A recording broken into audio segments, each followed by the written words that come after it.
الحمدللہ، استخارہ کرنے والا در حقیقت کبھی خسارے سے دوچار نہیں ہوتا، کیونکہ صلاۃ استخارہ کی توفیق خود ایک عظیم کامیابی اور گراں قدر نعمت ہے، جس کے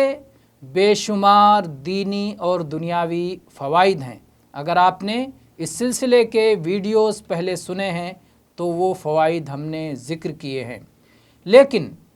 بعض حضرات اپنی خواہش کے مطابق نتائج نہ پانے کی صورت میں یہ شکوہ کرتے ہیں کہ استخارہ کے باوجود خسارہ کے شکار ہو گئے اور ناکامی سے دوچار ہو گئے، جبکہ حقیقت یہ ہے کہ ہر عطا و نوازش جو ظاہر میں عطا اور نوازش ہو، باطن میں بھی خیر نہیں ہوتی، اور ایسے ہی ہر ظاہری محرومی اپنی حقیقت کے اعتبار سے شر نہیں ہوتی۔ ظاہر کی بنیاد پر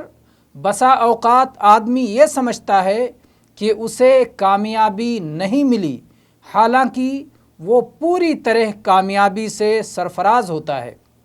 اور کبھی آدمی یہ سمجھتا ہے کہ وہ ناکام و نامراد ہو گیا، حالانکہ اسی میں اس کے لیے خیر تھا۔ انسان کی نظر